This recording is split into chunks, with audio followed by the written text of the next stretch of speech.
How do I deal or cope with these feelings? When you are in shock, you are unable to concentrate or take in all the relevant facts and information. Don't overreact, but assure yourself of the facts. Let your doctor repeat the information with someone else present. Give yourself time to adjust to your diagnosis. Shock is natural under these circumstances. You should not judge yourself. Accept that denial is a normal reaction to a cancer diagnosis.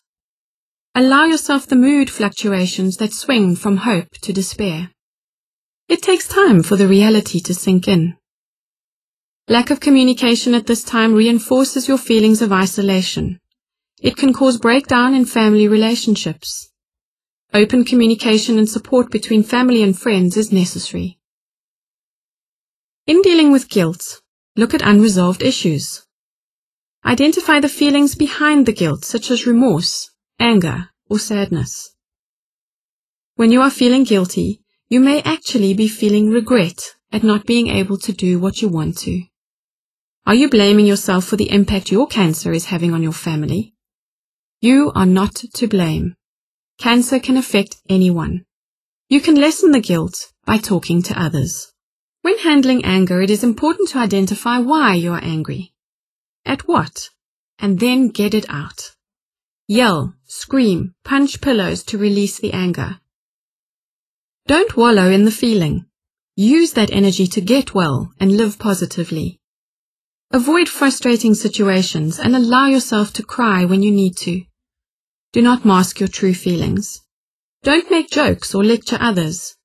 Find out what is making you angry and clarify your feelings. To quote James Baldwin, "Not everything that is faced can be changed, but nothing can be changed until it is faced." Facing up to your fears, admitting them, discussing them, lessens the hold that fear has on you. Relaxation exercises, talking about your feelings, changing negative thoughts, acknowledging your grief and loss can help you deal with depression. Prayer and meditation can lessen feelings of anguish and sadness. With acceptance comes the opportunity to get the most out of each day and to build a bridge of hope. Is there anything else about emotions I need to know? Your feelings are not right or wrong. They are true to you. They need to be expressed in a constructive manner. All the mentioned emotions are normal after a cancer diagnosis. They are to be expected. They become abnormal when they disrupt ordinary life and cause dysfunctional behavior. For example, instead of dealing with their anger, someone may lash out at those closest to them and further isolate themselves.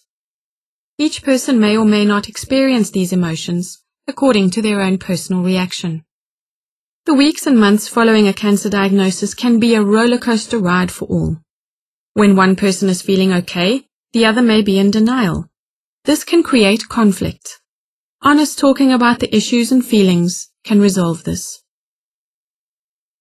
Why is communication so important? You need to give voice to the feelings that you are experiencing. Feel comfortable saying the words that need to be said. Sometimes the hardest communication is with those we care about the most. For your family and friends to understand what you are going through, you need to develop good communication skills. Words people choose to say can cause misunderstanding and hurt. Your communication style learnt in childhood might either enhance or inhibit your ability to make yourself understood. Cancer should not be used to get sympathy, nor to control others. What is good communication? Good communication has two sides. Telling people how you feel so that they understand you, and listening as the other person expresses how they are feeling. You may think that others understand you. Perhaps they don't. Good communication doesn't always solve problems, but it can make them easier to handle. How can I communicate effectively? We will discuss 5 skills that will enable you to express yourself clearly. The first skill is to be assertive, showing that what you are saying is important to you. When it comes to your health, there is no such thing as a silly question. You need to be involved in your treatment decisions. The second skill is using I messages, such as I feel, I am, or I think, rather than making statements such as you should. This is an open and direct way of stating your views and taking responsibility for your feelings without being confrontational. The third skill is to listen to someone carefully. Show them that you are listening. Check with them that you have understood their message. Ask them, "What I hear you saying is." The fourth skill is to match words and gestures. We also communicate without words. Make sure that your body language matches what you say. Non-verbal expressions can send a different message to your words, like smiling when you tell someone that you're in pain. The last skill is expressing your feelings as well as your thoughts. Communicating both feelings and thoughts will allow others to understand and help you constructively. Bottling feelings such as anger and fear causes unnecessary stress. Find the right person to talk to, someone who can understand, someone who relates to what you are saying. This will help you release these feelings. Support groups are a good place to express yourself. They allow you to connect with people who are going through a similar experience. CANSA can provide more information on the support groups that they run in your area. How can I improve communication with my medical team? In track 1, we covered a number of medical terms. Become familiar with medical terminology. Ask your doctor to explain the words you don't understand. Write down all your questions before your doctor's appointment. Have a family member or friend go with you to act as a second pair of ears. Proactive participation in your treatment means discussing and understanding your illness and treatment with your doctor. You may be afraid to waste your doctor's time and avoid asking questions. Some doctors are not good communicators and may be blunt or seem uncaring. Establish an open channel of conversation with your doctor to allow you to feel informed and empowered. The more informed you are, the less you will be influenced by myths, unrealistic promises, or the bad experiences of others. Learning about your treatment will help you manage side effects and physical aspects. This is a crucial part of learning to live with cancer.